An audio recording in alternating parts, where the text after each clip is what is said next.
প্রথম আজকের ক্লাসে দেখানো হচ্ছে ব্লিচ করা। তো ব্লিচ করতে গেলে ফার্স্টে আমাদের ব্লিচ ক্রিম লাগবে, একটা বোল লাগবে, একটা অ্যাপ্লিকেশন ব্রাশ, একটু ঠান্ডা জল, একটা তাওয়াল।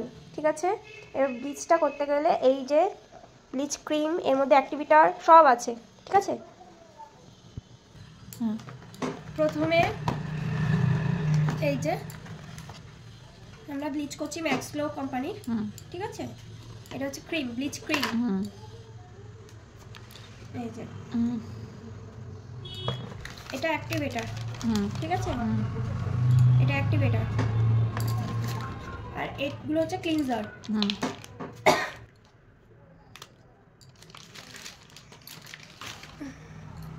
এই যে ক্লিনজার নিয়ে নিলাম।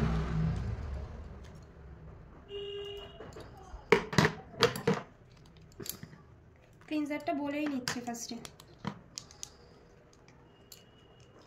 বেশি থাকে না।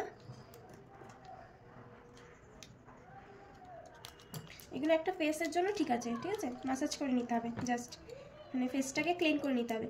এর বদলে তোমরা ফেস ওয়াশ দিয়ে ফার্স্টে ক্লিন করে নিতে পারো ফেসটাকে। কেউ ধরো মেকআপ করে এসছে, তো তার ফেসটাকে আগে ক্লিন করতে হবে, তারপরে তাকে ইউজ করতে হবে। ঠিক আছে, এবার আর একটা জিনিস আজকে আমি হাতের উপরে দেখাচ্ছি। পুরো প্রোডাক্টটাকে নিলাম, এই যে হাতে লাগিয়ে নিলাম। ঠিক আছে, আমি একটু জল দিচ্ছি, ক্লিন করে নিচ্ছি। এটা ক্লিনজার মেকর মতো কাজ করে। ঠিক আছে, মানে ডাস্ট পলিউশন মুছে ফেললাম। ঠিক আছে,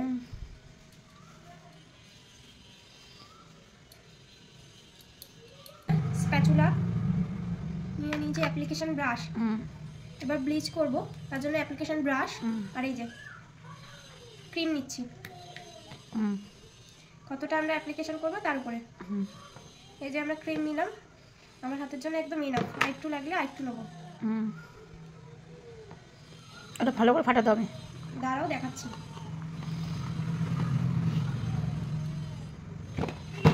আর এর সঙ্গে অ্যাক্টিভেটার। ঠিক আছে, এবার কতটা আমি ক্রিম নিয়েছি দেখো, দেখতে পাচ্ছ?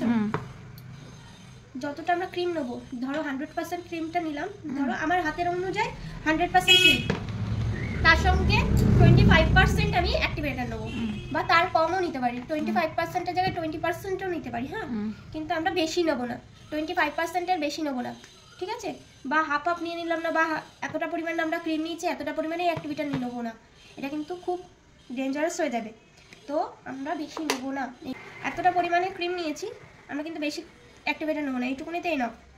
ঠিক আছে, আর একটু সামান্য নেবো, একদম এই যে না নেওয়ার মতো। এতে কিন্তু এনাফ, আর বেশি না। এটাকে এবার ভালো করে মিক্স করতে হবে।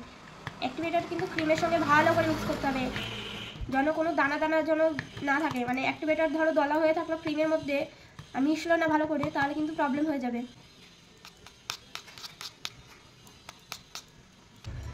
অ্যাপ্লাই করবো, তার আগে আমি স্কিন দেখে নেবো একটু। ঠিক আছে,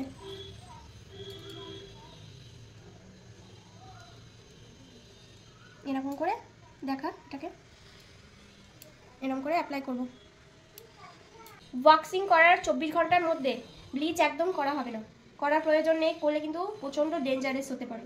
ঠিক আছে, ব্লিচ সবসময় ওয়াক্সিং করার পরে করো, কিন্তু টাইমটা দিয়ে। আর যদি করতেই হয় একান্ত, তাহলে আগে ব্লিচ তারপর ওয়াক্সিং, তাও করার আমি বলি যে করতে না। ঠিক আছে, আর যেটা বলছিলাম, মানে ওয়াক্সিং করার 24 ঘন্টার মধ্যে তো ব্লিচ করবেই না, তার মধ্যে কোনো রকমের প্যাকও লাগাবে না। হ্যাঁ, সেক্ষেত্রে মাসাজ করতে পারে, ক্লিন আপ করতে পারে, কিন্তু কোনো রকমের করবে না, ব্লিচ করবে না। অ্যাপ্লিকেশন হয়ে গেছে পুরো। ঠিক আছে, এইভাবে অ্যাপ্লাই করতে হবে। আর মিনিট 5 থেকে 10 মিনিট রাখবে, হার্ডলি 15 মিনিট, তার বেশি কিন্তু একদম না। ঠিক আছে, হার্ডলি 15 মিনিট। আমি রাখবো 5 মিনিট, কারণ আমার অতটা ট্যানও নেই, অতটা কোনো প্রবলেমও নেই। আমি রিমুভ করে ফেলবো। ঠিক আছে, 5 মিনিট পর।